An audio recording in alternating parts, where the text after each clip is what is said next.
Hello guys, this is Naruto-kun and we are back with our new fanfic, which is What If Naruto Accepted Kaguya as his wife part 1.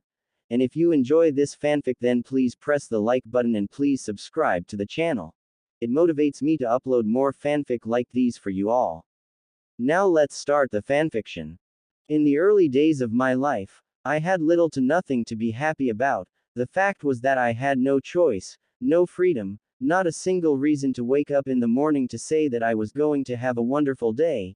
You would think as a prince that would not be the case, that the supposed life of royalty was a life of luxury and happiness. In those days I would tell you to stop smoking whatever grass you were smoking because it was making you crazy. My life was pretty much routine, and decided for me even before I was even born. One day I was so bored that I went outside, and that is when I saw a shooting star. Like an absolute teen, I wished that I could find true love. Wouldn't you know it? Sometimes wishes do come true after all. It turns out that the shooting star was no star at all, but a woman, a very beautiful woman with silver hair, nice body, and if I had to mention something strange about her was the fact she had an extra eye in the middle of her forehead. I had to admit that when I met her I was stunned. I was literally speechless as she walked near me. And I had to admit that even if the kiss she gave me was a bit unexpected, it was certainly not unwelcome. I learned that her name was Kaguya Otsutsuki. I began to learn about her family, her life, and I fell in love. Eventually, we got married, and I assumed the position of my father, the emperor of a little territory, nothing much. The only thing that kept me happy was my marriage. The boredom of the throne would have been too much otherwise.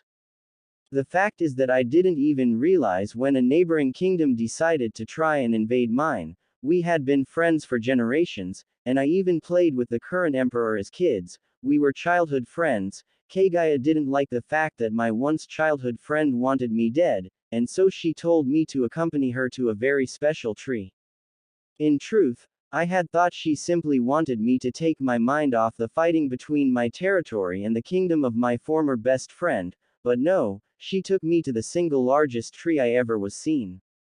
With a single rock, she threw it at a piece of fruit hanging from one of its branches and it fell down. She told me that with this fruit we would gain strength, enough strength to end the stupid war and be able to live together for much, much longer. I ate half and she ate the other. The second that I did, I felt something happen in my body. My eyes burned and hurt like someone was pulling them out. My body felt like it was on fire. My blood felt like it was boiling.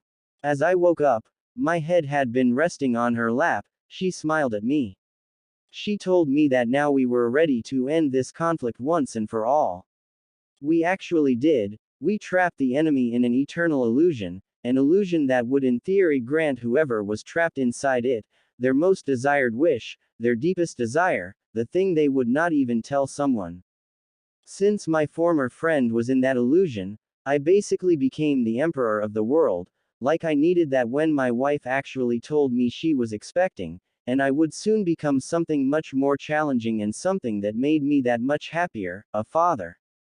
My kids were in truth one of my joys. Hagoromo and Hamura were my precious twin sons, and I could not be more proud of them as I saw them do the things they could do with the energy we obtained from that piece of fruit. Our lives were happy and we saw our children grow into adults, but that is when something terrible happened. My sons began to fight with each other about who would succeed me. Hagoromo said that it should be him since he was the eldest, and Hamura was not having any of that. I might have more experience using this strange energy my wife called chakra, and my wife would never want to harm our sons. The second they learned that the energy was from a piece of fruit, something happened also that I wish that it never did. Greed entered into the minds of my children. In a last attempt to make sure my children did not do something regrettable, I went back to the tree and since I could control plants, I began talking with him. The second I turned around I saw my sons attacking their mother, demanding that they are shown where the tree was. I screamed and told them that they should not harm their own mother. The second I did the tree and I became one, for it was the only way to protect it from the greedy ambitions of my own children. Once again I felt like my body was being torn apart and sure enough, I grew to colossal size. I could feel 10 tails on my rear, and I saw the form I had taken when I looked upon my wife. The battle between me and my sons was more horrible than anything I could imagine, it was more painful than anyone could ever feel, and to see that my own children would seal their mother in a giant ball of rock, forever to be floating above our world, was simply too much. I fought against them. If I defeated them, they would release their mother and see that their ambitions were harmful, or so I planned. Hagoromo did something I never expected of him. He took his own powers and cut me to pieces, 9 pieces to be exact. To be cut apart by your eldest son was sadder than me or my wife could ever imagine. As the seal was being complete, I saw my wife cry something akin to oil, and that is the last thing I saw. I would never imagine that the boys that we brought into this world would do this to us, their parents. I slept for I don't know how long, or maybe this soul trapped in limbo. I couldn't know the difference. All that I know is that darkness, cold, and sadness were my constant reality. I don't know when it happened or even why, but I began to see this light, and for some reason, I was being pushed towards it. As I came to feel the air on my face, I felt a sharp cut on my body and someone held me upside down and smacked my rear really hard. I could not help but yell in pain. I looked at the man that hit me. He had deep blue eyes and blonde hair. He smiled at me. Be most welcome to the world, Naruto Uzumaki. Kushina, you should see our son, he is an angel. He placed me in the arms of this red-haired woman. She looked like she was crying. Yes, Minato, this is our son, our precious baby boy. I wish I could be with him as he grows up, but I just know that it will not be the case. You must seal that beast in our son. It will be the only way for him to withstand Kyuubi, and I am sorry Minato, I am simply too tired. I saw the woman that was supposedly my mother close her eyes and breathed her last breath. I felt something being drawn on my body and knew it was the supposed seal. Too bad for my supposed father, the creature they feared. The one they named the Kyuubi was not a foreign entity like they thought, it was a piece of me. I guess I should really keep that a secret. I will need to live this new life as this Naruto Uzumaki, and maybe gather all the remaining pieces of my strength, of my being. When I am whole, Kaguya, my love, we shall be together again, and this time nothing, no one will separate us again. As an old man came to find me surrounded by the 2 dead bodies of my supposed parents, I heard him say that he was taking back his position as Hokage and that the first law he was going to make was that nobody, and I mean nobody, may talk about what was sealed inside of me, or call me a demon. The punishment would be death. As I grew up in the orphanage, I used what little power I had to grow some food in the backyard. I had to, since the people running the place would either feed me something that was poisoned, rotten, or not feed me at all. I guess knowing the things I knew from my former life made me able to recognize poisons rather easily. Every once in a while a couple would try to adopt me, and if they had been honest I could easily see myself living with them as their child, but in truth they all lied. They just wanted to take me out into the woods and abandon me. Too bad for them, the trees and plants apparently were still very much loyal to me. I would simply walk to the orphanage, and when the old man asked me where were my supposed adoptive parents, I told him that a bunch of beasts ate them while they took me to a picnic in the forest. I guess they wanted to celebrate my adoption. After that, the woman who managed the orphanage threw me into a garbage bin, and hoped that I would get sick enough to die. I was not the weakling these fools thought I was. I actually managed to regain one of the 9 pieces of myself, and I had the memories of an entire lifetime as a warrior, monarch, and diplomat. I could have tried to reason with her, but even I could tell she would look at me as a punk trying to put on airs at best, or a con artist at the worst. I got out of the bin and decided if they didn't want to provide me with food, I could make my own or hunt some of the animals that lived in the forest. Apparently one of my sons made. The ground was fertile, and the shade of those trees, with that wind blowing through them, was rather nice. I decided to go to the so-called Hokage monument. 2 of my descendants were on it after all. I needed to go there and try to figure out why they didn't look like anything even close to my lovely wife or myself. It became a routine for me. Once a year I would go and talk to the carved monument, especially the 2 who were people I recognized as my descendants, and every year there was a mob of idiots trying to kill me, trying being the keyword. I went through this for 5 years, and I had to say that after the third attempt I was getting sick and tired of dealing with the mob of pathetic fools. I mean honestly, if you are going to murder someone, plan out your ambush, study your target, make at least an effort, but that would be too much to ask of these fools. I mean, they didn't even have the common sense that ants possess. Every time they screamed that I should die, they called me a demon. Actually, that was the kindest thing they called me. I simply refused to lower myself to their level and repeat it. I had long lost any mercy I once possessed. Being apart from my true beloved caused my heart to become frozen, and my mercy simply dried up. They attacked me and I would cause a tree to come right from under them. The branches grew so fast that they pierced the hearts of the fools that tried to ambush me. I simply walked away each time, leaving a tree with a few dozen corpses hanging from the branches, like lanterns in a New Year's celebration actually. I can actually imagine Kaguya telling me why to bother with the tree at all. I could flash incinerate the lot of them in less than a second. I had tried to make this a deterrent, but after 3 years I could clearly see that this was not working the way I wanted to. As I got back to my dwelling, which was a rather nice cave at the base of the Hokage mountain, I found that 2 people were waiting for me. One was a man I met briefly the day I was born, and the other was a dog-masked Anbu. Honestly, if I knew I would have visitors, I could have picked some leaves to make some tea. I do have some snacks growing in the back of the cave. The old man looked at me and laughed. If only this was a simple visit, Naruto. I need to talk to you about what you did 3 times now. I also need to know why you aren't in the orphanage, or what do you plan to do in the future. I looked at him, and with a hand sign a couple of small trees came from the cave floor, forming a couple of stools for them to sit. I had a nice rock formation for myself. Those people broke the law. They called me demon, and such. They deserve to die. If that is not good enough, Lord Hokage, then I claim self-defense. The orphanage, or should I say the owner of the orphanage, threw me in the garbage bin behind that ramen stand in the middle of town when I was 5. I went to tell you, but that secretary of yours would not let me in. I did think about going through an open window, but that would be simply rude, and there was no guarantee that you would even believe me. As to what I plan for the future, isn't that what you are going to tell me, Lord Hokage? He began to laugh as I looked at him. It is true that I would find it pretty hard to believe the owner of the orphanage would throw anyone away like that. She is my cousin after all. As for the secretary, she probably knows how much paperwork I have to finish. But you are right, I am here to tell you that you are of age to enter the academy. I began to scratch the back of my head and clean out my right ear with my right pinky. And why would I want to join the academy? What possible benefit would I have to gain going there? The old man looked at me and began shaking his head. For starters, you would have a profession. When you graduate, you would have a rather steady income. But to make it better for you, I will provide you with an apartment, a monthly amount for personal needs, and will talk with my secretary to allow you to enter whenever you want.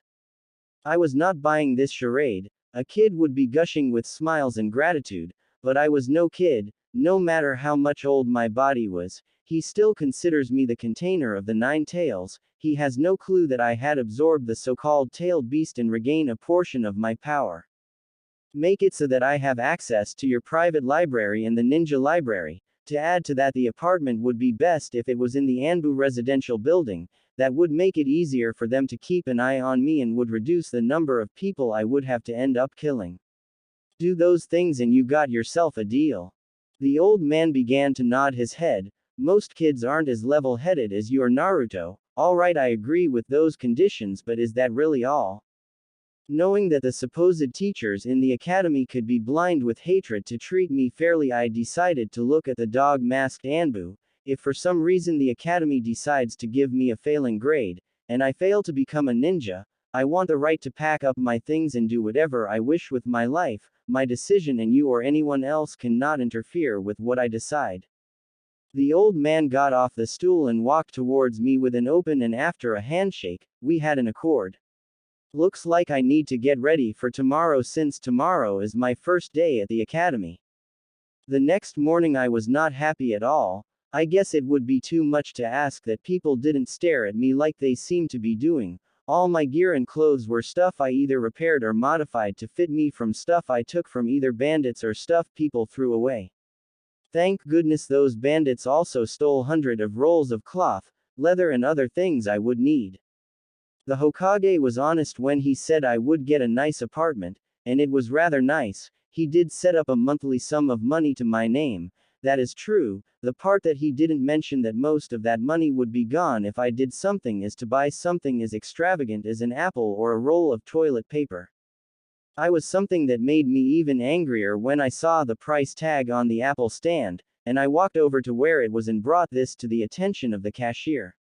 She didn't even blink when she said that price was for everyone else, and not for me. I had to pay a different price. I looked at her and it took a great deal of control to walk out of there, which made every person in that grocery store to start cheering that I was not inside it anymore.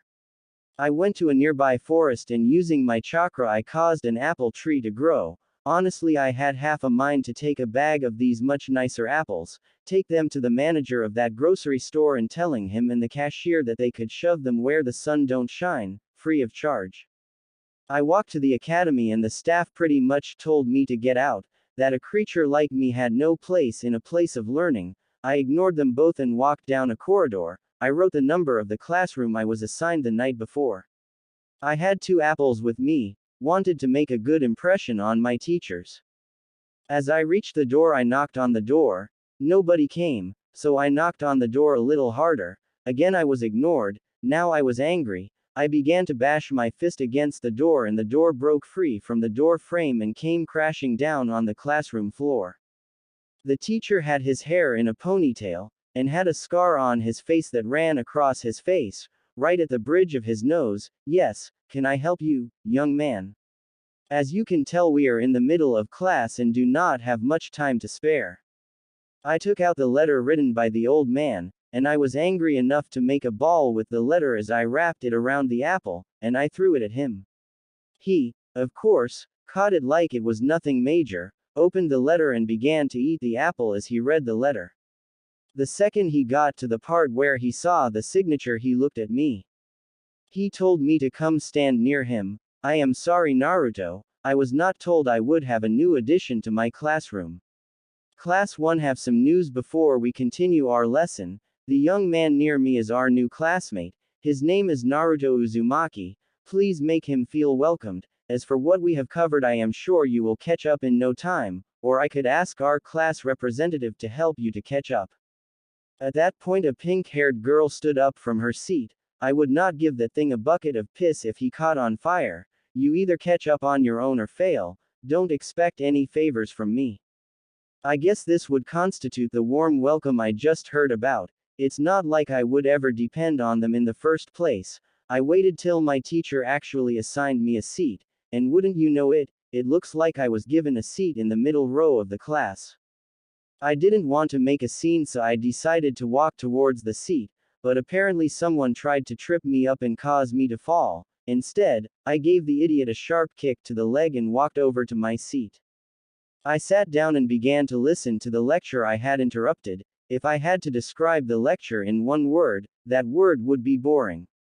I am kidding, it was also inaccurate.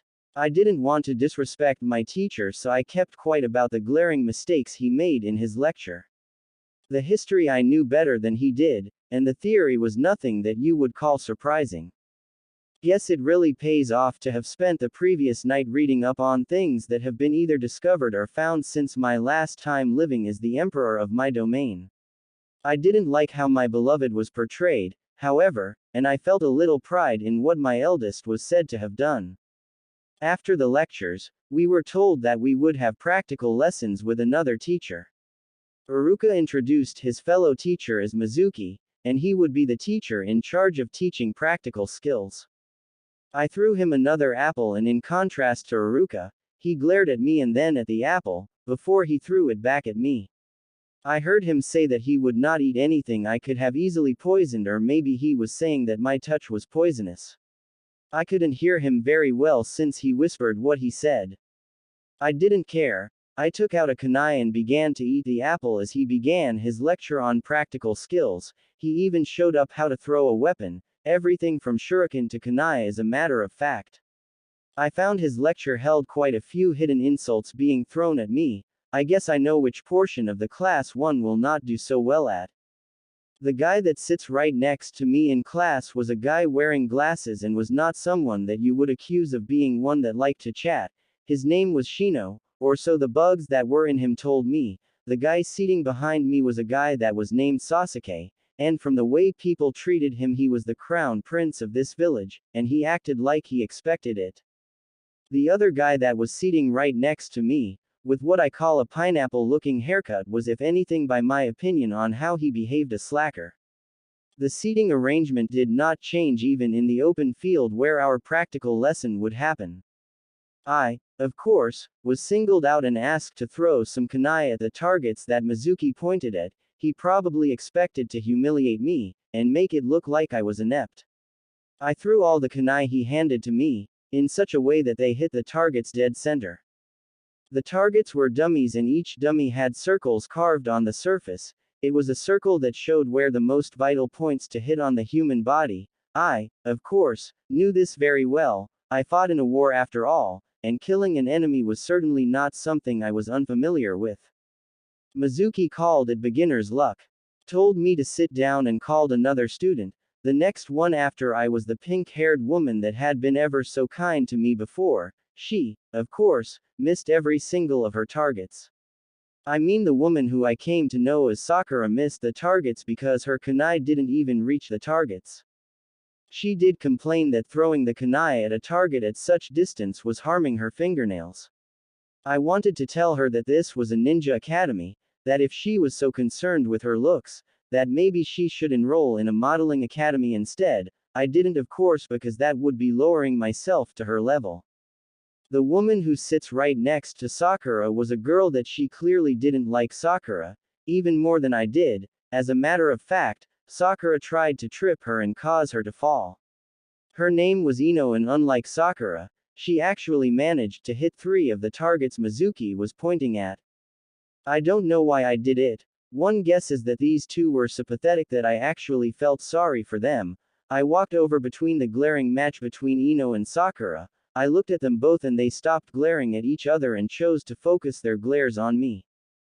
Girls, it is all a matter of measuring where and how strong is the wind, and when you feel it's the right time, the time of least wind resistance, throw it while the side is flat. The throw is just a matter of putting enough strength on your wrist. They actually managed to agree on something. I thought the world was going to explode when I saw that happen. They both agreed that I was full of it, and I should shove my useless and unwanted words straight up my rear end. Well, I was feeling much better after that exchange of grateful and caring words. That pretty much told me any attempts to help those two was wasted. I decided that since they didn't particularly appreciate my advice, I would let them learn on their own. I was not going to make this mistake again in a hurry. This was pretty much how it was in my practical lesson. I answered a question, I was ignored or insulted, I threw something, I was told it was a miss, even if the weapon I threw was sticking right on the target, and my sparring matches felt more like I was spanking my ill-mannered child than actually feel like an actual fight. Seeing that my chances to actually learn something was negligible at best, I decided from my first day in class, that the only actual alternative was for me to study at my own pace, not rely on my teachers, and I would simply use the time in class to do something I will need after all the learning I needed to do on my own, and that takes a nap. The librarian pretty much told me that a thing like me should stay away from something as valuable as the books in the building. The second that she actually called me a demon when I didn't turn around and leave, that is when I took a kunai from my hip pouch and I slit her throat from ear to ear. I let the body hit the floor and left her to bleed to death. I simply didn't have the time nor wanted to waste any more time on stupid people that break the law. This caused the people in the library to scream and take off running away from the building, like the building was on fire. Actually, that gave me a lot of privacy, and since I was the only person there, I seem to remember something called the shadow clone jutsu. I used it and sent 12 of these shadow clones to pick up and read books in the library. I had the foresight of actually telling the clones to change form to look like an ordinary ninja. I was actually enjoying a great book about poisons when the old man decided to come down to the library. He carefully stepped over the dead body of the librarian. I heard him mutter something and I looked away from the book, to look at him. Naruto, was it really necessary to kill this woman? I began to shake my head at the sheer stupidity of that question. He wrote the law and even made it so that people that called me demon would be punished, a death penalty in fact. Why is he so surprised that I actually upheld his law? She broke the law, and I punished her according to the law. Now if you will excuse me, Lord Hokage, I had a lousy day at the academy, and I rather get some actual learning done before the day ends. This book about poisons and poison antidotes is fascinating. I really wish I could go to Suna and be able to talk with the author. I figured that since he fought in the Second Ninja World War, he would not find my praise of a Suna ninja, a master in the puppeteer division no less, very much to his liking. He actually sat down on an empty chair right next to me. I am sure Lady Chio will find your comments on her book to be quite flattering.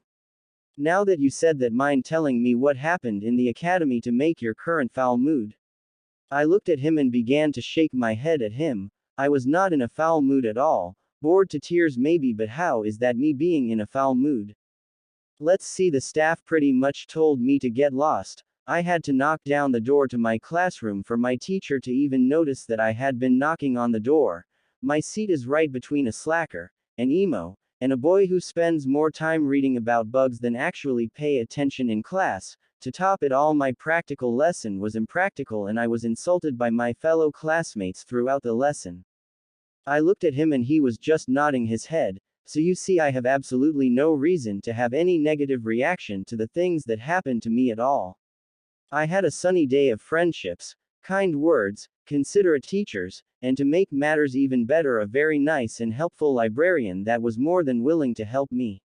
Now if you will excuse me, I need to study some things that I will never actually manage to learn in that place. Now he took the book from my hands and looked at me. So that is what happened. Look, Naruto, while you grow up, you have to learn to deal with people that you don't like or can't get along with. It's just a matter of life. You could have simply walked out of the library and come to my office, told me, and I would have taken care of the situation. The only difference is that poor woman would still be alive. I looked at him and began shaking my head. If I did that, and not punish the person who broke the law, your law becomes more of a suggestion than an actual law. You want me to bring the person or people to you. It's simple. Change the law and write that instead of saying, and I quote, those that are found breaking this law are to be executed on the spot. I was only obeying the law, Lord Hokage. I don't see where the problem is. Can I have the book back? He just handed me the book and with a smile, he said, if in fact, changed the law and said that I had to passionately kiss a person who called me a demon, would I actually do it? I had no recourse but to tell him yes, I would. I would also need to find some strong mouthwash to get the disgusting taste out of my mouth. You know, Naruto, the reason why we have actual teachers is that students don't know what they need to study. What exactly are you using as a guide in your studies? I looked at him and smiled as he handed me back the book I was reading. I don't need a guide. I guess you could say I am a little more mature than most of my classmates. I know exactly what I need to know. He began to laugh and continued to sit down right next to me and watched me read, book after book. He sometimes even took some of the books and asked me why I picked those books. I didn't think me going to the library would end up like this, a supervised reading session, supervised by the Hokage no less. I honestly hope that he does not change the punishment to something like having me kiss the offender. As far as I remember, thanks to observing that so-called tailed beast, I regained some of my memories with my beloved wife, and I hope that never happens. Kaguya is the love of my life, but that doesn't mean she doesn't get nasty when she thinks a woman is making romantic advances on me. I guess even with a lifetime of experience I can still be a little naive. I mean, after the first year I was pretty much given the lowest grades possible. I actually answered the questions on the exam and made perfect scores in the practical exam, or as far I was aware I should be the top in my class, but no dead last. The second year I thought that maybe the first was just a mistake, Everyone can make mistakes after all, but no, once again I was dead last. After that I began to see a pattern. It doesn't take long for you to realize that someone was either messing with my exams, or the grading was not as ethical as it should be. At that point I no longer cared what the teachers said about our grades or the titles they would give.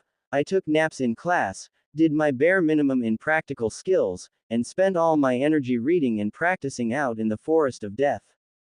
Honestly, the creatures in that forest treated me better than most humans in the village. I had friends who I could talk with, we shared jokes, and even helped a few of their mates have their children, which of course were adorable. This went on until my last year. I knew that I would eventually plan to leave the village, so I made an effort to keep my interactions with my fellow classmates civil but not what you would call sociable. I kept the interactions with my fellow classmates to a bare minimum. I knew that if I started to form friendships, this would make leaving that much more difficult. In truth, it was not very hard to do actually. They avoided me like I was born with an incurable illness, and I have to admit that Sakura and Ino with their gossiping made the whole situation easier. I was not about to thank them, but they did help me even if they did not intend to help me.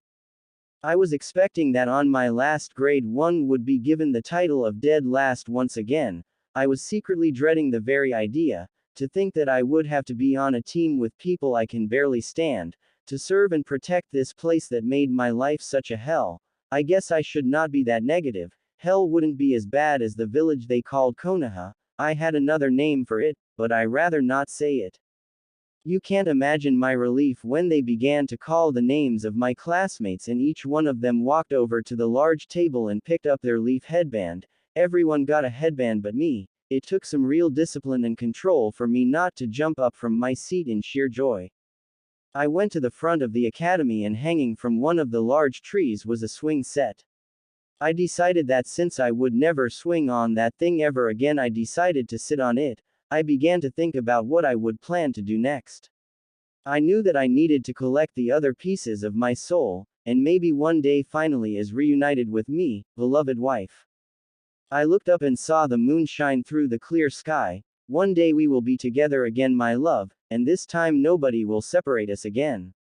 I heard a person walk near me, and as he got near I looked at him. It was Mizuki. What could he possibly want with me?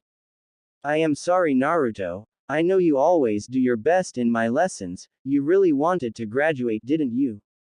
I know that it must feel unfair, but you have to realize that if you don't have the skills to be a ninja, it would be sending you to your suicide if we let you graduate. I looked at him. He must think I am an idiot for even trying to fool me with this fake show of sympathy. You know, Naruto, if you actually do something that proves to everyone that you do have the skills, I can actually give you that headband and you can graduate. Ninjas sometimes must steal scrolls from enemy bases. All you have to do is go into the Hokage's office and without anyone noticing steal the large red scroll in the wall near his desk. You go to the old hunting cabin in the woods, you know the one, and I learn a single jutsu from that scroll. I will meet you and you can show it to me. I will let you graduate if you can do that.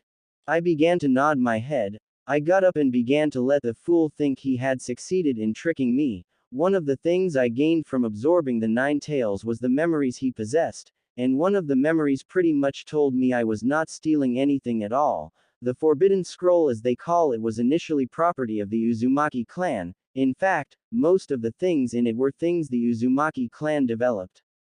I decided to leave a note for the old man. I wrote that I was finally sick and tired of his village's constant mistreatment, discrimination, and vandalizing my home. I mean, writing hate messages in manure became the norm, and I got tired of using a water and wind jutsu to clean my walls. I wrote that I was taking my clan's property, and since I was not a ninja of his village, he could not even put me in the bingo book. I wrote my fond farewells for him, Uruka, and the two people that were nice to me, the people that owned the only place I could buy food in. Ichiraku Ramen was called. I went through the village and sure enough, the Hokage didn't like the sound of things. He sent every Junin and Chunin available after me. I don't care how many fools he sent after me. If he thought that these people were going to catch me, I would say his age was definitely starting to show. As I reached the cabin, Mizuki was already waiting for me. I can't believe how stupid you can be. You actually believed that stuff about me letting you graduate. I mean, come on. Nobody in the village wants you to be anything other than a corpse. I am going to tell you why that is before I kill you and take that scroll for myself. He began to reach for the Fuma shuriken that he had strapped on his back. Iruka probably told you that the fourth Hokage actually killed the Nine Tails, but that is a lie. The Nine Tails is a being of pure chakra, and thus cannot be killed. He was sealed inside a newborn, you Naruto. You are the Nine Tails, the one that killed so many of our village when you attacked my village demon, the one that killed my parents and made me and Iruka orphans. I looked at him as the nothing he really was. You call that news? Well, since we are being honest here, Mizuki, I didn't buy your little lie at all. I am simply reclaiming Uzumaki property, and you think I was sad that I didn't graduate? You are an even bigger fool than I thought. I was absolutely overjoyed that I didn't graduate. I mean, Mizuki, it took you 6 years to finally fail me. Can you imagine what life would be if I had graduated? He stopped reaching for the Fuma shuriken as I said that, so I decided to continue. Good thing I had a few dozen shadow clones hiding around us. If I had graduated, I would be placed on a genin team, and I would have to spend the rest of my life protecting Konoha.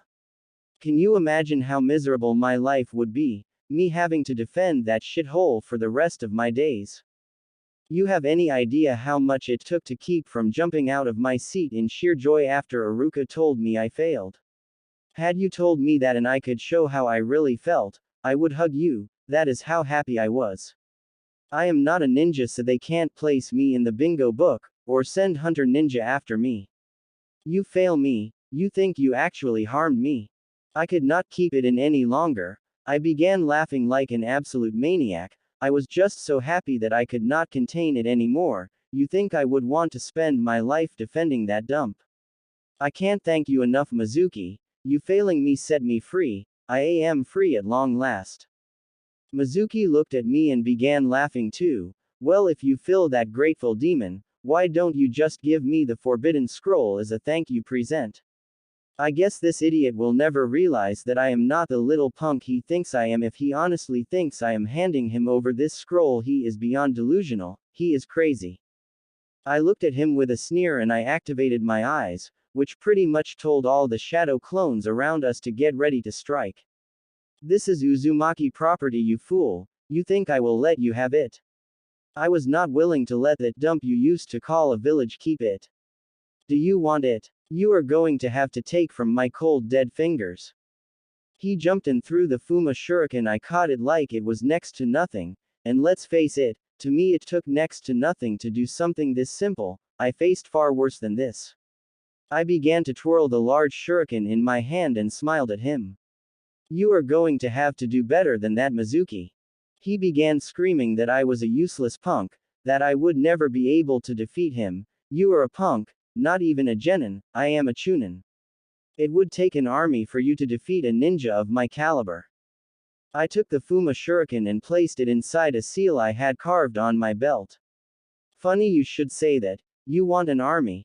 Guys, one roasted idiot if you please, and make sure you leave a copy of the scroll after you get done with him. All the shadow clones came out of hiding and began throwing wind and fire jutsu at him. The area where Mizuki was standing became a flash furnace. The heat was so severe that trees began to burn till there was nothing but ashes, and Mizuki's remains blew away in the wind. The only thing left was his headband. They placed a large scroll like the Forbidden Scroll and I began to leave the area. Did Orochimaru really think I was that gullible? As soon as I was a few hundred feet away from the place my shadow clones placed the scroll, a large explosion was heard. That Orochimaru must think I didn't notice him hiding in that tree. I was friends with the Serpent Clan, the clan he signed their summoning contract. Some of them told me about Orochimaru's desire to possess this scroll. In reality, that dump should be grateful that I took the scroll. Orochimaru more than likely would continue to try and take the scroll and end up killing their precious Hokage.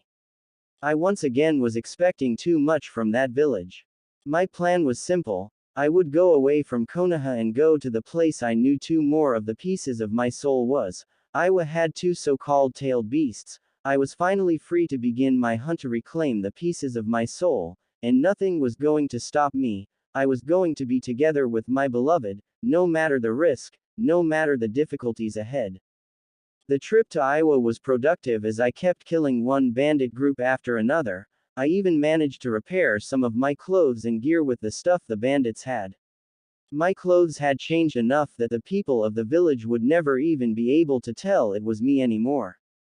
My black clothes were switched for leather the color of dried blood, my top consisted of a hooded jacket with black streaks, and on my face was a dark red mask that hid my face, to the point that they could not see my face at all. As I kept going towards Iowa, I kept hearing that bandit groups began talking about me. They made me sound like some unnatural monster that loved to prey on them, to devour human flesh, and even their souls. If the bandits began to spread rumors about me, must mean they were actually pretty scared of me, and fear was always a good tool to use when an enemy was afraid they make mistakes, and when they make that kind of mistakes it became easy for me to finish them off. I looked at the gates and decided to knock on the massive gates. Nobody came. I shouted a few times and again nobody came. I did that for a few minutes and basically got tired of walking outside the gates. If they wanted to kill me, they were doing a lousy job at it. I decided to simply use an earth jutsu and went down the ground and began to travel through the bedrock. The only thing I had was this massive chakra signature that seemed to be floating inside a room. I came out of the ground and began to walk up the wall that was hidden by the shadow the buildings made as the sun began to set. I made it up to the window of the room I was sensing the chakra, and without any time to waste I substituted myself with a piece of paper that looked like an empty lunchbox. I turned around to find the leering eyes of Onoki, the Tsuchikage, looking at me with a great deal of both surprise and anger. So what exactly did you want coming in here?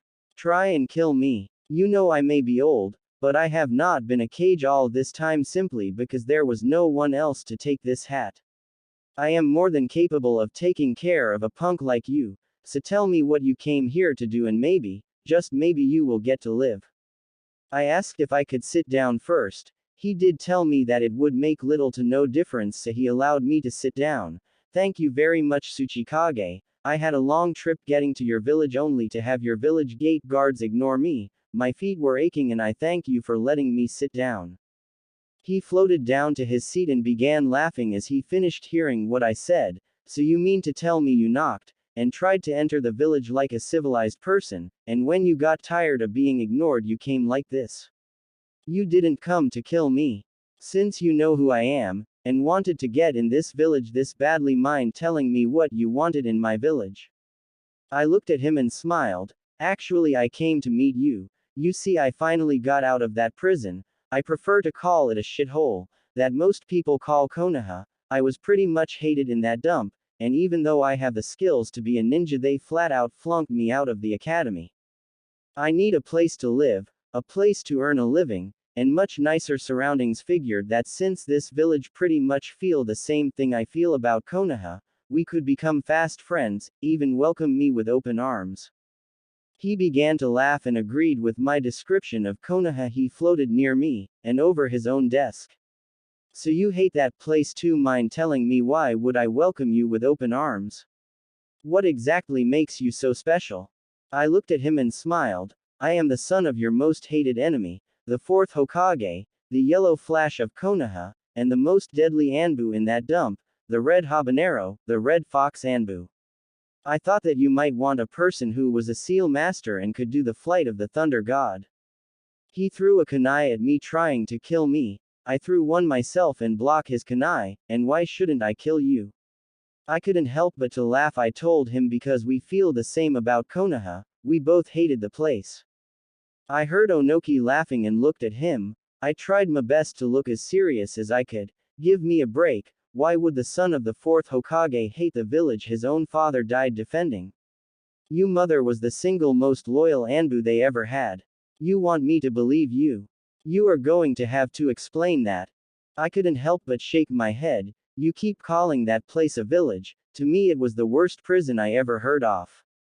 I was placed in an orphanage where the people in charge wanted to kill me. I had to fight and kill mobs of people that tried to murder me. the stores charged me 10 to 20 times the normal price. Well, all except one. I passed the exams and yet they have the nerve to mess with my answers and tell me I am the dumbest one in the class. I looked at him as he sat down on his desk. To me, that place was filled with people that either wanted me to kill me or starve me to death. What does it say to you that the beast in a forest near that place practically is the only ones that were friendly with me? I hunted and gathered my gear, my food, and slept in a dump worse than the cheapest whorehouse. Now you tell me, if you lived like I did, would you be loyal to that place or hate it? From the look he was giving me, I could tell Onoki finally understood why I wanted to join his village. Alright kid, I got it. Yes, if my village treated me like that I would hate them. So tell me, if you had to fight and kill ninja from that village, how would you handle that? I honestly thought the question was kind of stupid. I would use either my skills, my weapons, poison or explosives. You think I would be merciful to that bunch? Give me a break. I probably would use the flight of the Thunder God, and kill a battalion of them and treat them like they treated me, like garbage. Onoki began to nod his head. Actually, that would also make me quite happy too. To see you use the skill that causes my village so many died during the last war, against the village who used it against us, that would be quite the sight indeed. You are going to have to take a test to find out what rank I should give you. He looked at me and began shaking his head for a little bit, and because you come from that dump, your test will have to be harder than anyone else. You will fight in a 2 versus 1 fight, you against both of my village's toughest fighters, the Jinchuriki of this village in fact. I looked at him and could not believe my luck. Alright, I will fight them, but should both of them lose something during the fight, or I manage to take anything from them, it's mine and they are not getting it back. Deal? He laughed and said if they lost anything to a punk like me, they were not worthy to have it, so I would be more than welcome to keep whatever I got from them. The fight would be in the arena where they held their Chunin exams. Unlike most other places, this village held an all-out tournament to determine who can be Chunin, and what is worse, it was a free-for-all. That is right, 50 men and women fighting at the same time. I had to admit this arena was quite the sight. As I looked at it, 2 men showed up. They both looked at me like the people in Konoha did, like I was nothing more than something nasty they had to scrape off the bottom of their shoes. So you are our opponent. I am Roshi, and the man over there is Han. Now what should we inscribe on your tombstone? These punks sure never learned to respect their elders, it seems. I always felt that I did a horrible job raising my 2 boys, but after everything I've been through, my wife will agree, we actually did a pretty good job as being parents. You can call me Naruto, Naruto Uzumaki, or if you prefer to be poetic, I am the infernal flame that dances on the graves of my enemies. Now, if the introductions are over, do we start our fight or do you want to bore me to death? Onoki finally showed up, and without even a moment's notice the stands were already full. With a smile he screamed for the fight to start. I threw my kunai at my 2 opponents and they both laughed as they missed. The field had dozens of kunai sticking all over the arena floor. As I saw my stage was set, I decided to begin my real attack. Using the flight of the Thunder God, I evaded the attack of one, countered it and knocked him out, and when Han tried to put me in a genjutsu, I turned around and used my Tsukuyomi against him. I had him crucified to a metal cross, and he would not be able to break free in a million years. I used this opportunity to enter his mind and take back one of the pieces of my soul. He fainted as soon as the chakra from the tailed beast was no longer flowing through him. I guess the kid actually depended a little too much on the tailed beast after all. Once he was out, Onoki actually used a technique that made the unconscious Han float out of the arena, and that left me with just me and Roshi. I did the same thing again. He tried to use that large mace he was using against me, and when he was near I kicked him hard enough to knock him out, or so I tried. He instead dropped the mace and tried to break my neck. I instead held him by his throat, and by the time I entered his mind, he was helpless to do anything. He screamed and yelled inside his own mind as I broke the pathetic seal and took back another part of my soul. I was much stronger thanks to having recovered 2 more pieces of my soul, and I had a lot more experience and knowledge thanks to the things the two-tailed beasts learned since I was cut into pieces by my son. As I exited him, Roshi looked at me and could not believe what he saw. Just who in the world are you, kid? I told him that we were done with the introductions. I told him the truth when he asked me the first time. I am the infernal flame that dances on the graves of my enemies. The two were knocked out, and since Onoki was not saying anything to end the fight, I took a kunai from the ground and began to walk to where Roshi was. As I placed my kunai at his throat, Onoki finally realized he better say something. Wow. Hold it. The fight is over. You pass. Don't need to kill them to get your point across that you are skilled. What I want to know, why is it that they are still unconscious, and why do you feel a whole lot different than when the fight began? It is almost like your chakra reserves grew instantly. I looked at Onoki and could not help but to shake my head. I told you that anything they lost during the fight, it was mine to keep. Let's just say they don't really need those seals anymore. As my chakra growing, that is incorrect. It was restored by a fraction of what it once was. He floated to me and to where the two men were still unconscious. Indeed, they were suffering from severe chakra exhaustion. I sense there is a story behind what you just said, but since you beat these two, I guess you are Junin material, all right. Now, why don't you come with me to my office and I can get you registered, give you our village headband, and you can tell me that story while we figure what you will do from now on. I was feeling generous. Might as well tell the Tsuchikage the truth. He will need to feel that he can trust me if I am ever going to get his help to get those 6 other pieces of my soul back. As we walked, her secretary threw at me the headband, and her for some reason didn't seem that happy with me at all. I walked in and Onoki floated towards his seat and sat down. I sat down on my seat and waiting for him to get comfortable. So how is it that you can contain 3-tail beasts? Don't even deny it. We once tried to kidnap Kushina Uzumaki to take the 9 tails from Konoha. So how can you contain 3-tailed beasts? Our Jinchuriki had trouble enough with one. I looked at him and asked him if I could get myself some of that tea that was on his desk. He said I could. I took a cup of it and smelled it. Sort of reminded me of the tea my wife used to make when I was feeling anxious, actually. Well, you are wrong in many assumptions. First off, as my age, I am a lot older than you may think. I am the father of the one you called the Sage of the 6 Paths and his brother. As to me having 3-tailed beasts inside me, that is wrong too. I simply reabsorbed 3 pieces of my soul. My eldest son trapped my wife on the thing you called the moon, and he cut me into 10 pieces. To you, those 9-tailed beasts are weapons that the Sage of the 6 Paths created, but in reality, they are all me. Pieces of my soul to be exact. Every time I absorb one, I regain some of my memories, chakra, and skills. Onoki looked at me and began to almost look at me with a sympathetic look on his face. Must be tough living knowing your own son did something that horrible to you. I guess it works for our benefit. Everyone else who looks at you will think that you are just some punk. They will underestimate your abilities. Speaking of which, what do you think you can do for this your village? I could not help but to laugh as he said that. Well, I could join the Anbu, I could go out and work as a hunter, or I could take 3 kids and become a Junin instructor. I got hundreds of years of experience, and having 3 kids might remind me of the good times when I was a father to my 2 sons.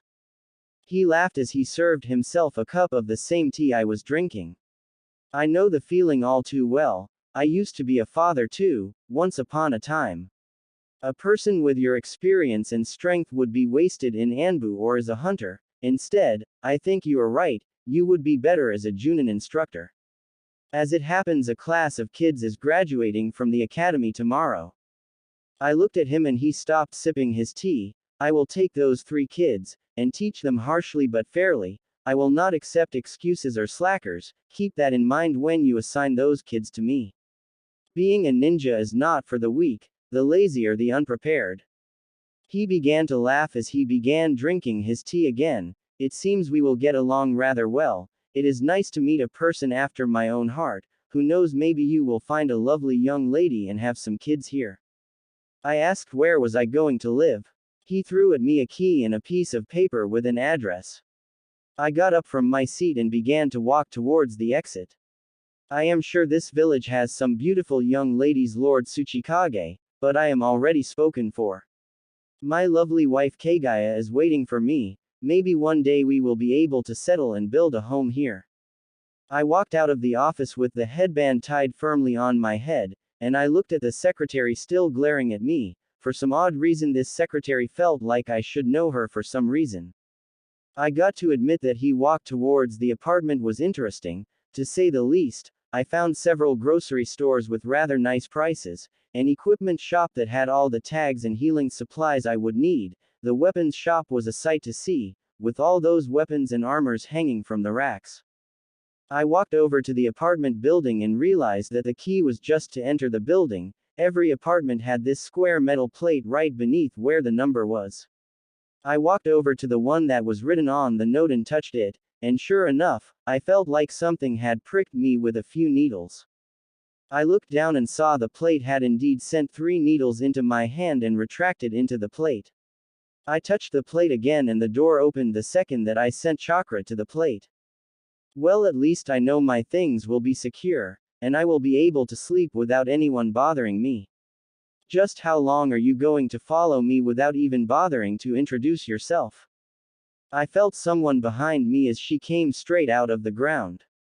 How long have you known I was following you? I didn't bother turning around, I just walked inside my apartment, since I left the building where the Tsuchikage's office is located.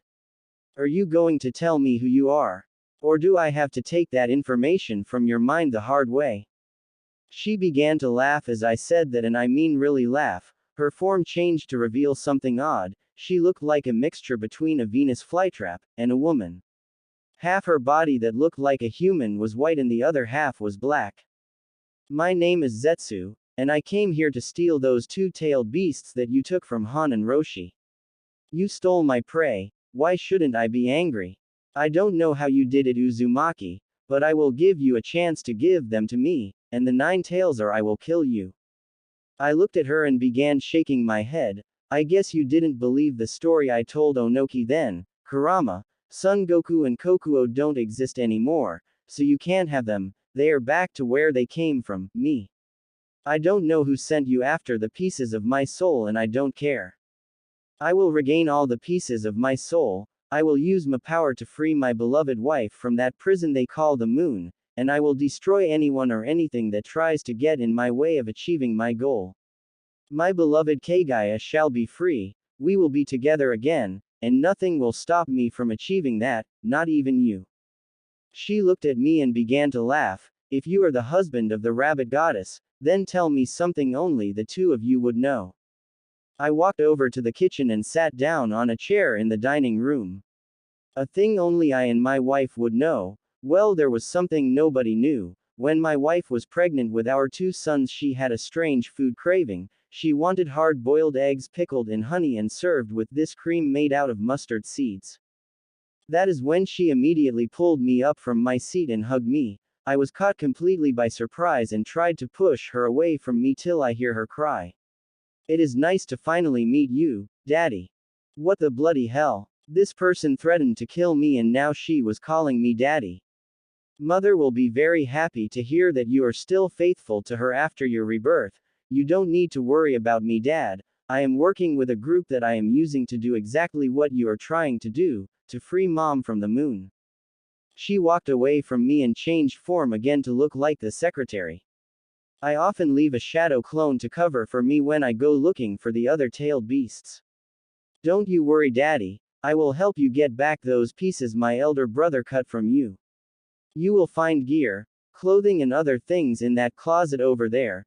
Don't you worry, Dad, I will keep your secret, you are safe with me.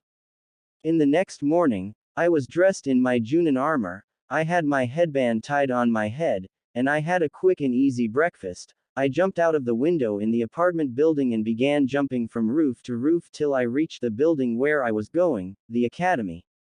Onoki was waiting for me on the little terrace that was near the roof of the academy. I jumped from one tree branch to get to it and he was smiling at me as I landed near him. Eager to meet your charges, I see. I can't fault you. I was pretty nervous when I became an instructor long ago. Don't worry. Nobody here will know that you were born in that dumb. I looked at him and nodded my head. So the graduation is taking place and I gather you are here to give the congratulatory speech, Lord Tsuchikage. He began laughing as he heard me say that and began nodding as I waited for his response. Indeed, I am Naruto. It is a tradition in our village for me to assign new genin into their teams. This makes them realize that from now on, I am the one that has control over their lives, and they are under my complete authority. I could not help but feel like I was getting the first lecture instead of the kids who just happened to have graduated. You Naruto will have an extra difficulty that the other instructors do not have. The genin in your squad is pretty much young and so are you in appearance, but they will not know the truth. I would not put it past them to say that you are either the son of their instructor or a punk pretending and putting on airs. They don't know the things I know, and such they will not take your authority seriously thinking you are the same as them. My instructors have complete authority over their charges, and as such their lives are your responsibility. Try to keep them alive, for the good of our village. I looked at him and he stopped talking. I will train them, but if you expect me to go easy on them, then you are mistaken. I will prepare them for war, I will teach them to be ready for anything, and if that means they will get a few bruises, well, that is what it takes. In fact, think a little test is in order. Have you ever heard of the infamous bell test? Onoki looked at me as he began floating in the air. I do know some of the details of that test. It was invented by a Hokage to test teamwork. I think there is a very high chance that the genin assigned to you will fail. I told him it was better that they failed the test, than to have to face an enemy unprepared. With my test, I told him, they go back to the academy for a year, but an enemy will never show them that much mercy. I told him in real life if they fail they could very well die or worse. I approve of the test then. I got to tell you Naruto, I almost feel sorry for the kids I assigned to be in your squad. He began floating down to the entrance of the academy and I saw him enter the building. I sat down on a bench on the terrace and waited for my team to show up. I kept thinking that if I had actually graduated in Konoha I would probably be the one being assigned to a team, much like the kids assigned to me. I looked at the door, and I could see the handle move as the door opened. A young man, and two young women came through the door and were shocked to see me.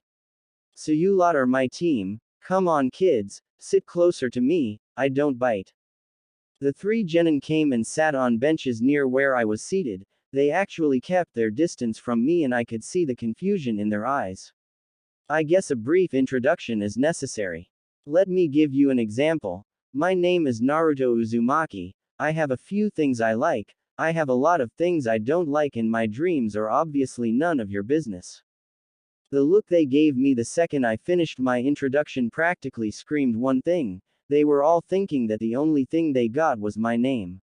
Alright, you with a scowl, you're next. He looked at me and began shaking his head. My name is Homura, Kenshin Homura. I like to train and practice with my family's style of swordsmanship. I dislike cowards and crooks. My dream is to make my family proud. I then pointed at the person next to Kenshin. She got up and looked at me. My name is Karara Homura. The guy over there is my twin brother. I like to learn new things every day, cook, and keep my gear in good shape. I dislike sexist creeps that think that I am weak because I happen to be a girl. My dream is to become an instructor of the best genin team in our village. The last genin looked at me and got up. She didn't wait for me to tell her she was next. Someone was a little eager to get to the training, it seems. That was always a good sign for me. I am Sengo Hamashiri. I like to train and fight. I hate people that slack off and don't take me seriously. My dream is to become the commander of the Anbu division of our village. I had to admit I got to know them rather well from the way they behaved and what they said. Their introductions told me a great deal, but their body language told me in which way to interpret what they said. Had I been a regular guy, the first would have missed much, but thanks to the experience I already possess, they were practically open books to me. Good introductions. Let's get down to business, shall we? Tomorrow we will meet at that field over there.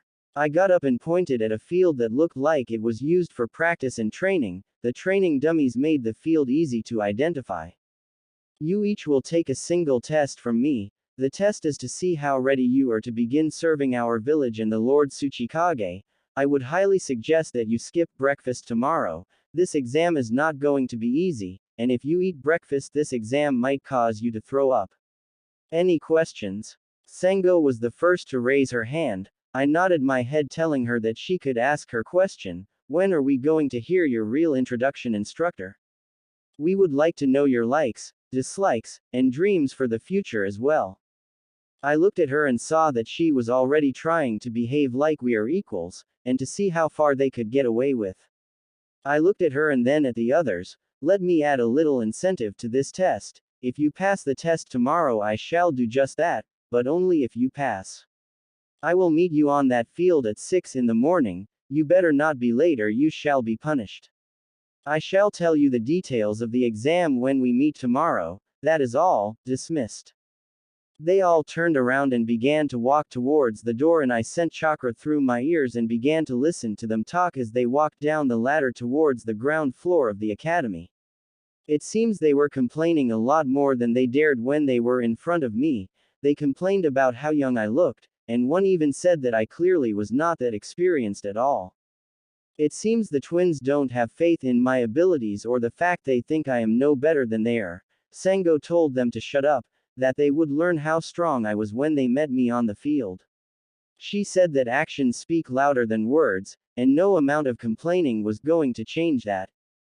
They were just assigned to me, and I already have 2 students who clearly have no faith in my ability to lead them, and 1 student who pretty much was going to be the one we actually would see eye to eye on things. I was up and early waiting for my students on the practice field. I looked at the clock that was a few meters away from the field and they were 10 minutes late. I could only think that they better have a good excuse for being late. As the clock reached 6:30, they actually showed up. I tried my best to smile, but I will not lie, I was really quite angry. They saw me and walked over to where I was. Did they think the time was a suggestion? Well, now that everyone is here, I shall explain your test. I took out 2 bells from my belt utility pouch, and held them in the air. The test is very simple. Get these 2 bells from me by any means possible. Those who get a bell pass, the one without one fails. I was going to be merciful and say that if you managed to get the bells at all, you would pass, but after making me wait this long, without an apology or reason for your delay, I had 30 minutes to rethink my exam. They all began looking quite nervous. I also happened to hear every single thing you said walking down the stairs in the academy building. So after thinking about these 2 incidents, I decided to make my exam much harsher than I had initially planned. I had planned to send the failing student back for another year at the academy, but after what you said in this, well, I decided we don't need dead weight around here, so instead I am going to kill the one that fails. Just as I predicted, they all began screaming that it would not be fair and that I could not get away with killing any of them. I waited for them to be quiet. I have complete authority over you 3, which means I can kill you all. The work of a ninja is bloody, violent, and harsh. We are not heroes, we fight and die for our village and our cage.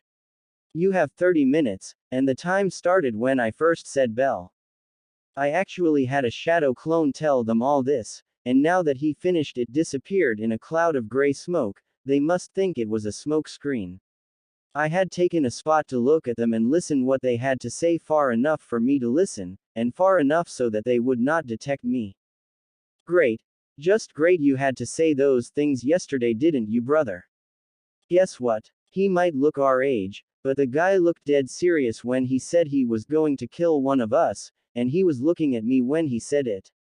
I hope you are happy. Boy, did Kasara have a good set of lungs in her, and you took longer to get ready.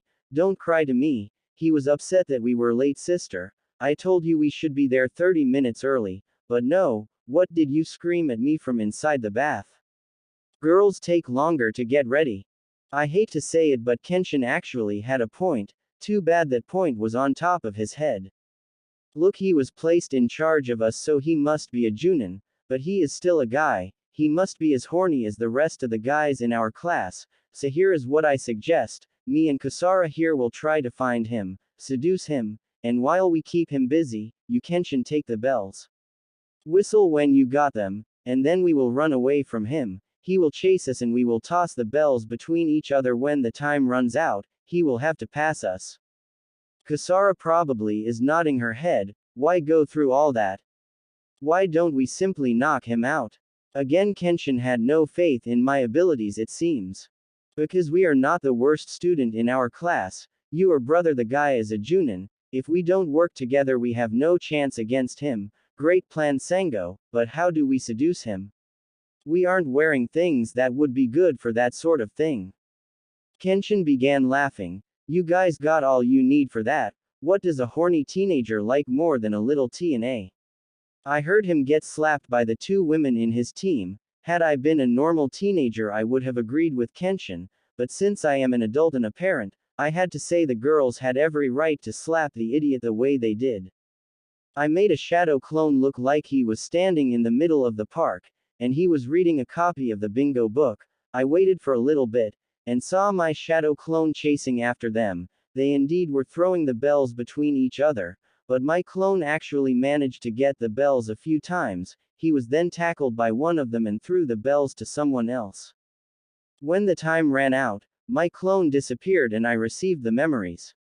They really did try to seduce him after all, they showed up and were showing more cleavage than they had any business showing anyone, they even went as far as to get really close to him and whisper that if he let both of them pass he could have his way with both of them.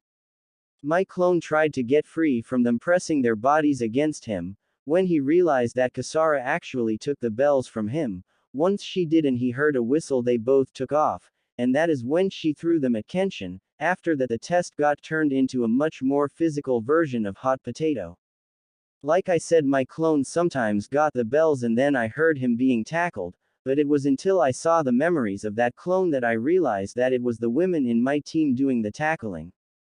They were using their seduction scheme to get the bells each and every time that my clone was tackled onto the ground. As I went to where the three of them looked at where my clone disappeared, I took hold of my ninjutsu. Well, looks like only one person has the bells, good going with the plan Sango, that really surprised me. Now if you two siblings, don't tell me what I am testing here, I am going to tell your mother and father to prepare 2 caskets for you two. Sango stepped right in front of them almost like she was shielding them. Teamwork, this test was about working together. We had no chance to get those bells from you sir without teamwork. Kasara actually was right but only partially. I kept sending killer intent their way, they need to get used to feeling that anyways, and I looked at Sango and Kenshin, to think about the benefit of the team and not just yourself, to be willing to do something you hate for the good of the others. I threw at each one a bell and they caught them. Right. Good answers team, good answers. And look you all managed to get a bell each, so I guess I won't be killing any of you. They each opened their hand and they were empty. That is when they really started to get nervous, I couldn't help but to laugh, before you three end up having an accident, why don't you look at your belts? The bells had been tied on each of their belts by my shadow clone, the only thing is the bells don't ring. I turned around and began walking. Come on guys, we don't have all day, we need to get our first mission from our cage, and then we got some training to do. I had to admit seeing the memories of my shadow clone running after them, while they tossed the bells between each other made me remember my sons. Sango was not moving an inch from where she was standing, she pretty much demanded that I make good on my bet. I for one didn't like her tone one bit, but in the end, I decided to tell them my likes-dislikes in my dream. I told them I like training and learning new things, I disliked perverts and traitors, and my dream was to being together with my beloved wife. They didn't miss a single chance in asking me where my supposed wife was. I told them she was very far away, but easy to locate. As we walked toward the Tsuchikage office they kept asking me where my wife was, the girls, especially for some reason. As we reached the building I told them never to ask me again if I told them, they agreed. I just saw the moon and decided to point at it. You wanted to know where my wife is, there she is. The girls teased me about being married with the moon, and for once I couldn't disagree with them. They were partially correct, my wife was inside the moon actually. I was not going to tell them that anytime soon. Don't need them thinking their instructor is crazy now, do I? After we got our mission and we did the first of the infamous D-rank missions, I came to the clear understanding that the time doing them was a waste of time. To call them a glorified form of a chore was just too generous. I decided right there and then I would do things differently for my team. I decided to go and get the D-rank mission like always, but then as soon as we were back in the training field, I sent shadow clones after they changed to look like us and they would take care of the D-rank mission. While the clones took care of the chore, I was free to teach them about chakra control, elemental manipulation, stealth and silent kill tactics. The chakra control exercise was the tree walking exercise. I decided to show them how easy it was with practice. Mine was going to be different than the ones they learn in Konoha. However, I walked towards a wall and without even stopping I began to walk up the wall, and stood on the wall for a few seconds and walked down like it was nothing major. To do this exercise you send chakra to the bottom of your feet, enough chakra to make you stick to the wall, but if you use too little you will slip off, if you use too much you will be sent off the wall and fall. It's all a matter of using just the right amount to stick to the wall. Questions? Kenshin decided to ask me why would this be useful at all. I told him for starters it made stealth, infiltration and in some cases assassinations a lot easier. I told them that mastery of this particular skill would make them waste less chakra when they use their jutsu, and if they truly mastered it, they could use the technique to create cushions of chakra on their feet to mask the sound of their steps. The real reason I need to teach them better chakra control is that if I don't, I can't teach them one of my most useful jutsu, the shadow clone jutsu. Once these kids know to at least make one of those, then their learning will speed up. For days I taught them things, and for they kept asking why and why do we need it. Honestly, a little more faith in their instructor wouldn't kill them. I did every D-rank mission using my clones and all I ever asked them was to pay attention, do as I instructed and maybe, just maybe a little respect. It took me a solid month to get them ready to learn the shadow clone jutsu. I gave them an entire lecture on the benefits and dangers of it. At first, they could only make one each, but after a few days and using the one clone they managed to learn to make 3 after a week. In their third month they needed a new exercise and for me, it was finally time to take them fishing, for you see the next exercise I was going to teach them is the water walking one. I couldn't help picturing them trying and failing the first time. This will be funny. Onoki was not that surprised that my students advanced that quickly. I got the sneaky suspicion that he has a couple of Iwa Anbu following us. Well, after 3 solid months we were finally ready for C-rank missions it seems. A young woman named Tsunami sent our village a letter. The letter was, shall we say, graphic. She described how miserable her life was. It almost reminded me of Konoha, truth be told. She requested that our village eliminates and take down a criminal group that has pretty much declared her hometown their little kingdom, extortion, forced labor, prostitution, public executions, and worse. The only thing that made me stop reading was when she said that this criminal group also controlled all commerce. That causes me to think of a question. If they controlled their means to make a living, how are they going to pay us? Doing the work of a ninja is not a charity. I asked Onoki and he flat out told me to keep reading. Ah, there is the answer and I owe you. I am not even kidding, this person pretty much said help us and we will pay you later. I began to wonder, why is this considered a C-rank mission? Something about this felt a little odd, almost like something else is going on. I decided to do the only thing I could. I accepted and told our esteemed Tsuchikage we would leave first thing tomorrow. The kids were really happy that they would finally be able to put their training to, as they said, good use. I swear these kids are acting like this is a picnic. I better keep an eye on them, make sure they make it back home to their parents. I don't want to have to explain to a crying mother how her son went a little too enthusiastic and got himself and someone else killed. In my previous life, I did that quite a bit as their emperor. I did not want to do that now. One look at the secretary and she got the message. I needed to speak with my daughter, it seems. Sure enough, as I got to my home, there she was already. She was sitting on a chair in my living room waiting for me. Well, Dad, you probably are wondering why your team is getting sent to an A rank and all the while being told it is a C rank mission. You really got yourself to blame, actually. The old man has been keeping an eye on how you trained your team, and after each one of them could make 3 shadow clones, of course, he would want to test how effective your training of them is. I mean, seriously, Dad, the shadow clone jutsu, why didn't you teach them the flight of the thunder god while you were at it? Or how about the Rasengan? I mean, that technique was developed by a Hokage, all of them were actually. I walked over to the fridge and got myself some juice before walking back to where she was sitting and sat down a chair nearby. You actually sound worried about me, Zetsu. Honestly, this is not going to be a nothing that bad, I will make it back alive. I told you I would not stop till I regained all my pieces, and I can be once again together with Kaguya. She just looked at me, and I guess when she realized how much I missed my wife, she didn't say anything else about the mission. I took care of your packing. Everything you need is in the storage scroll by your bed. I have been searching and I already found out that Suna has one of your pieces, and Kumo has 2. If you somehow get those 3, the total would be 5, so that leaves 4 unaccounted for. I looked at her and began shaking my head. I am sure you will find the other 4 eventually. Now all I need is to cook myself some dinner, or have some leftovers, and go to sleep. I got a feeling that tomorrow I am going to need to be rested. The very next morning I am waiting for my team by the gate. I am no kidding or happy. I have been waiting for the last 3 hours. Didn't the parents of these kids tell them to pack before going to sleep?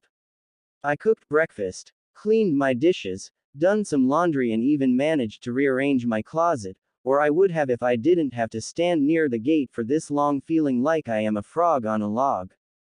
They finally showed up. I took a deep breath and tried my best to smile. You guys finally showed up, mind telling me whatever happened to pack the night before, getting up early, and me telling you we leave early. Kenshin pretty much looked at his sister and then at me. First off, I did pack early. Secondly, if you want to blame anyone, Instructor Uzumaki, then you can blame my sister. I packed early, but it seems she could not decide which clothes to pack in her storage scroll. I have the sneaky suspicion that it involved both revealing lacy clothes, and trying to seduce you again. I could not help but to shake my head as I heard that, in my case, it doesn't really matter what she wears. Something to protect her body in a combat situation would be preferred. As far as me being seduced by anyone, I guess I really have to say it again, I am married. In other words, I am spoken for, so she has a better chance with someone else. I looked at Sengo and then I had the urge to say that she had a better chance of seducing Sengo, but that would be inappropriate and I really don't want to waste more time. I told them we need to be on our way. The walk was nothing major, mostly until we reached the land of fire. That is when both the girls on my team marveled at how green and beautiful the place was. Instructor, how can you hate the place you were born?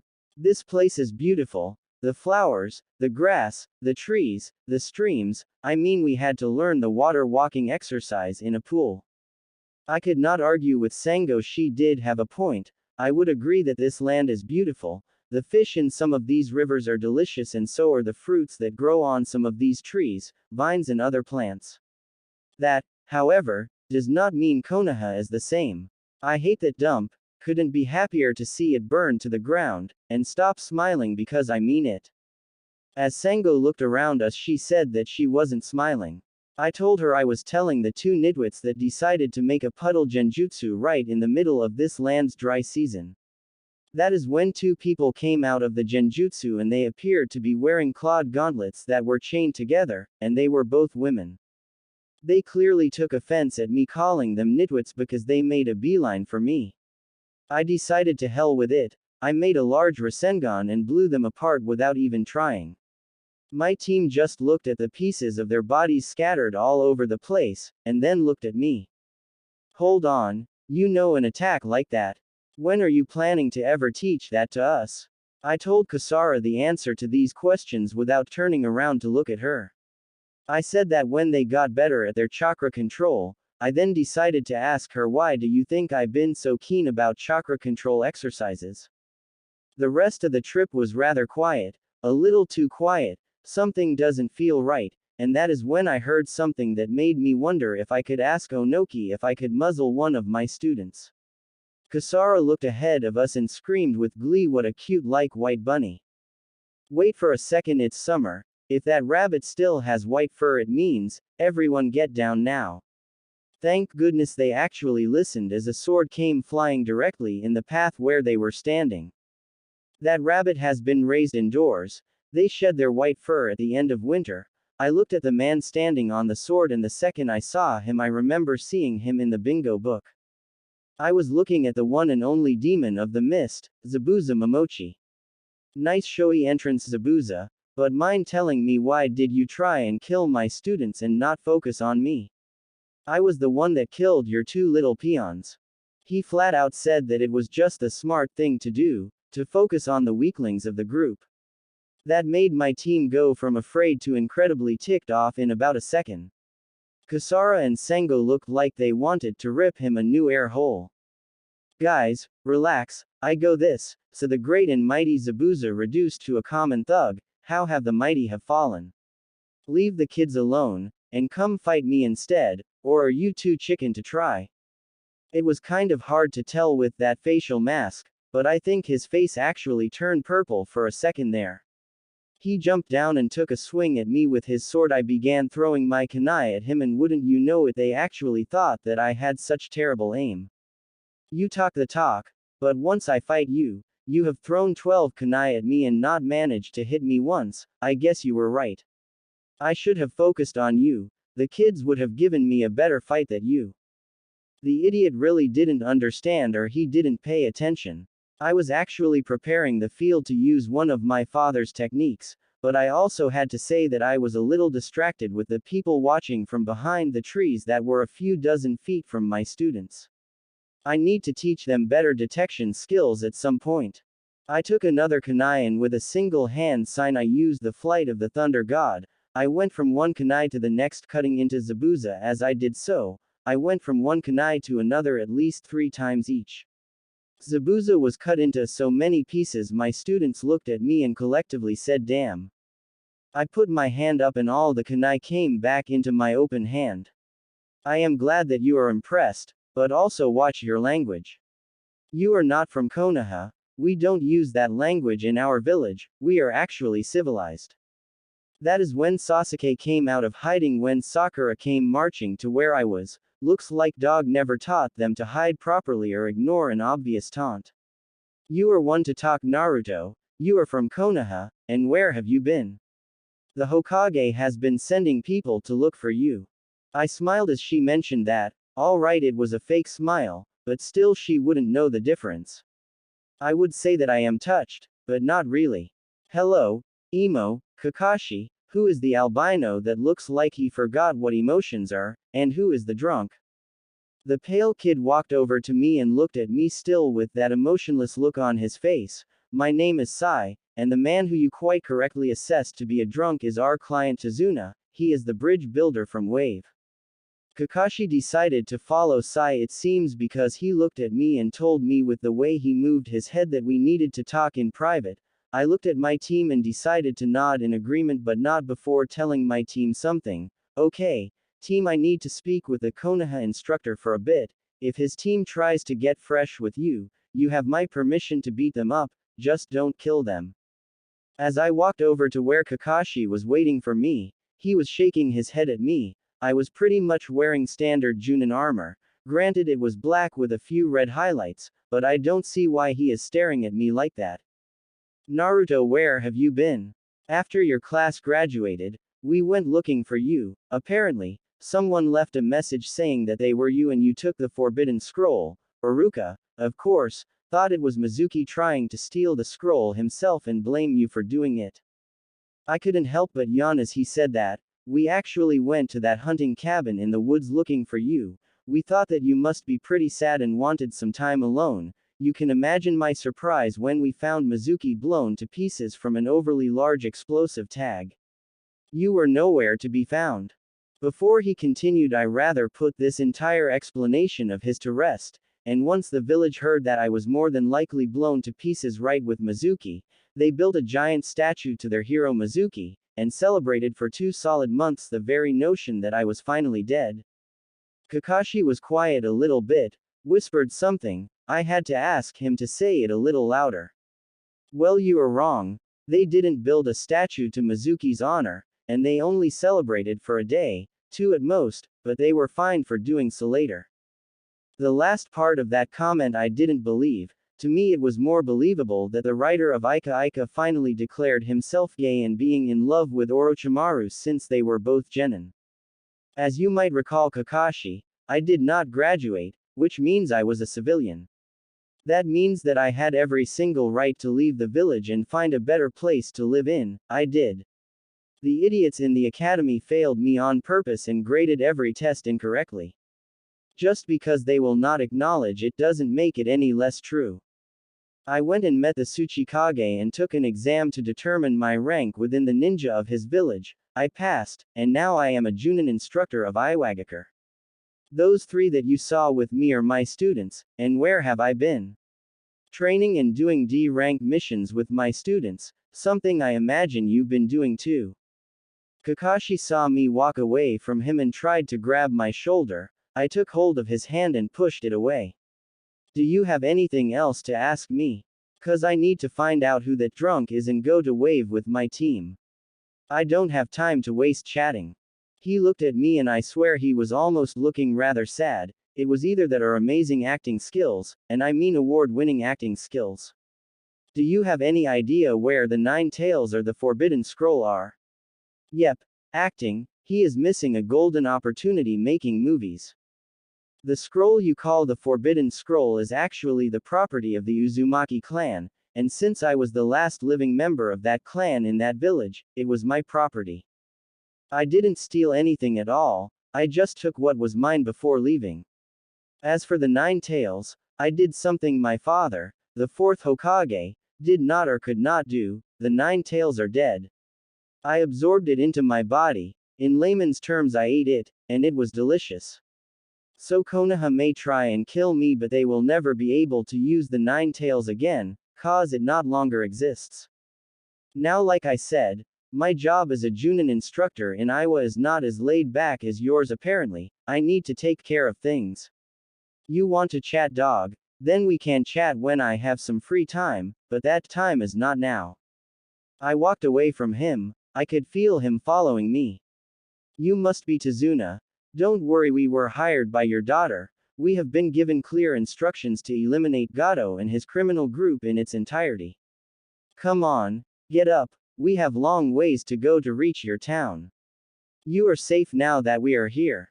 I walked over to the pale Konoha ninja I came to know as Sai and could not help but to feel sorry for him. Tell me, Sai, did this man say that you and your team were going to be facing rogue ninjas? He flat out said no. I guess the money situation in Wave was worse than the letter said. That means the contract he wrote with Konoha is null and void. Fortunately for you, Tazuna, the contract your daughter signed is still very much in effect. Sai, I wish you the best of luck dealing with the emo prince here, and the screaming pink banshee. You have no idea how much pity I feel for you right now. Sasuke and Sakura glared daggers at me, but I didn't care. Come on, team, let's go. Our client is waiting in Wave and we are escorting her father there. We have a long way to go, and we are wasting daylight. Kakashi, you and the others can return to your dump, I mean your village. Be sure to tell them if they sent anyone thinking that they will kill me, tell them that I will not be as merciful with them as I was with Mizuki. As Tazuna came to our team, I heard someone yelling for us to stop. Sorry Naruto, but no can do. We signed a contract to escort that man to his town, and that is exactly what we shall do, and I still got a bone to pick with you, so I and my team are coming with you. I looked at Kenshin. Sango, and Kasara and began shaking my head. Sorry guys, it seems their Konoha bunch are going to be sticking with us till we finish this mission. So we need to take care of this mission as soon as possible, so we can go back to our village. As soon as we reached the shoreline, we saw that the boat didn't have space for 9 people. I was tempted to tell them that we take the boat and the people of Konoha could swim, but that would create an international incident, so I decided to keep it to myself. Naruto, are you sure you and your team will be alright not riding the boat? I mean, if you wait here, we can actually send the boat back to pick you and these kids up. The look of anger on my students' faces made me smile. I was feeling quite proud at their reaction, let me tell you. We all walked over to the shoreline, and as the boat began to cross the massive river, I and my team began to walk right alongside the boat. It was good chakra control practice, and as we often did, we don't waste a chance to practice and get better. Sakura looked at us with a look of utter disbelief. She kept trying over and over again to walk on water like me and my team was doing. I stopped her from doing that again. She was liable to drown herself if she kept that up. Your instructor has not even taught you the tree walking exercise, has he? Unlike you, we in Iowa train every chance we get. We can walk on water because our chakra control is that much better than yours. What does that say about the skills of Konoha Genin? She grabbed my jacket and looked at me. She was a little close for comfort. You can say anything you like about yourself, you are only fooling yourself. You are from Konoha, and your words are a disgrace to your birthplace, you miserable D. I placed the cutting edge on my ninjutsu on her neck as she said, D. Go on, complete what you were going to say, Banshee, but be warned, call me a demon and I will cut off your head and leave your corpse to become fish food. Detestable traitor. Iowa has been a place that has hated our village for years. Your parents must be rolling in their graves after you betrayed our village and joined the village that would more than likely love to kill every person in Konoha. I looked at her and she stopped talking as my killer intent was felt on the boat. You don't like me, that is fine. You or your fellow Konoha punks are not needed. Once we are across, you can take the boat back across. Being with you is not what I call pleasant. I could feel the sheer hate coming from Sakura. Naruto, you might need some help. This criminal group might be a little too much to handle with a team with so little experience. I was honestly not interested in listening to Kakashi tell me that my team was inexperienced. I had better thing to do than that.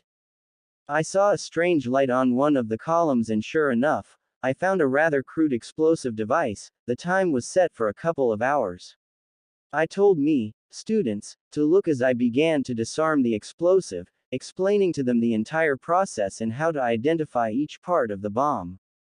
Like I said, I had something much better than to listen to Kakashi saying ridiculous things like I actually needed his team at all. This is one of those times I regret not having signed a summoning contract. If I had, I could send a message back to Onoki, and I would have an official way to deal with the situation. The outcome would have to be one of two possible outcomes. The best, he sent me a message pretty much telling me I was permitted to kill the Konoha team. If I did that, my loyalty to Iowa would be more than confirmed, or I could show the paper to Kakashi and he would run away with his team if only to keep the emo prince safe. The worst outcome, he could tell me to actively work with the Konoha team. I could see the possibility of this being used to improve diplomatic relations between our villages, or simply to keep them thinking that we are not a threat to them at all. Since I could not send the message, I wouldn't know how he would respond to this situation. I decided to concentrate on my mission and ignore they even exist in the first place. My team managed to defuse 12 explosives planted on the support columns of what looked to be the beginnings of a rather massive bridge. As a man responsible for the well-being of an entire empire, I knew quite a few things many didn't suspect, some things being construction and architecture. I had to authorize all sort of construction projects, so knowledge of that made me a rather well-informed ruler. I placed the diffused bombs in a scroll and decided to walk across till me and my team was on the shoreline. Instructor Uzumaki, do we really have to work with this bunch of tree-hugging morons? Can't we take care of the mission really fast and avoid having to be with that lot? I looked at Sango as we waited for the boat to reach us. I wish Sango, I truly wish we could do that, but we need to meet with the client, gather information of the numbers our enemies have and information of their leader. That tragically will take some time. As we began walking towards the place, Tazuna felt like talking with someone, or else why would he come close to me? Tell me, Naruto, how did my daughter manage to get your village to get you to accept? I didn't turn around and told him through a very careful and detailed worded letter. What I want to know is, how are you going to support the weight of that bridge on support columns that small? He began to laugh. There is strength in numbers, but you are correct, we will reinforce them at some point in the construction project. You are awfully knowledgeable to be able to figure that out, and you are so young. I wanted to tell him that I was older, I really did, but they would never believe me. I also didn't want to mention anything and give Konoha any more information about me. Got to keep your friends close, but your enemies closer. I always wondered if that old saying was talking figuratively or actually physically. Konoha was close enough to my home, a little too close for my liking. As we reached his home, which to be honest looked like a converted office of his construction company, I walked in and I had to admit, he may be a drunk, but at some point in his life he was able to do fascinating work. The place looked cozy, friendly, and a rather nice home. I saw a beautiful woman come to greet us. I take it you are our client, a pleasure to make your acquaintance at long last. I am Junin instructor Naruto Uzumaki. These three are my students, Kenshin, Kasara, and Sango. The other man here is the people your father hired. I still don't know why he hired ninja from Konoha, truth be told. She began to walk towards me and smiled. Well, you have to understand, Mr. Uzumaki, we sent that letter quite some time ago. My father was under the impression that your village had rejected our request for aid. She looked at her father and then at me. She looked like she was feeling quite troubled. I told my father that the decision would take some time, but unfortunately I received your reply to my letter only after he had already left to get help from another village. I see it was Konoha. I couldn't help but to feel sorry for the family. They would have to pay my village and then pay Konoha. Talk about having financial troubles, and I imagine they will have quite a bit ahead of them till the town recovers, even after Gato and his criminal group are dealt with. Sorry for the delay on our part. The distance between us and the extra care to ensure the letter was not stopped or stolen made the letter arrive later than we would initially have planned. By the way, something smells great. I feel like I must apologize if I am interrupting your family dinner with this talk. She almost immediately smiled and thanked me for the compliment. It is no bother at all. Please come into the dining room. All of you must be quite hungry after your long trip and making sure my father was safe. As we walked over to the dining room, I decided to help our client with the pots and pans and helped her place them on the table. As soon as I was done and was about to sit down, I heard someone running in the hallway above us and down the stairs, it seems. You are all fools. Gato is invincible. You will never defeat him. You come thinking that you can save us. You don't know our pain. UWHO lived an easy and carefree life, have no idea of our suffering. I swear the kid looks like he is the same age as Konohamaru, and it seems he is as temperamental as the honorable grandson of the third Hokage. Sakura looked like she was about to lose what little composure she had. I decided to get up and look at him. I've been a parent before, so you could say I was a capable disciplinarian. You got to say your little speech, but let me ask you, what do you know of us? You think you are the only one that knows suffering. I walked over to him. Have you been given rotten food? Told to sleep on the ground? Been injured and refused medical help? Had assassinations attempts been your only birthday present? Well, tell me, kid, does your entire town wish for your death every single day? He told me no, that none one ever would be treated like that. I was when I lived in Konoha. Now here is what I want you to do. Go with your mother next time she goes to buy groceries and have a good long look how the people in this town live. I am willing to bet that you will find people that will make you think your life is 1,000 times better than theirs. I looked at Tsunami and told her that I needed to go out and blow some steam. I apologized for any trouble I might have caused. I began to walk over to the exit, and without turning, no need to follow guys, enjoy the meal and be sure to thank our client. I will be back in the morning.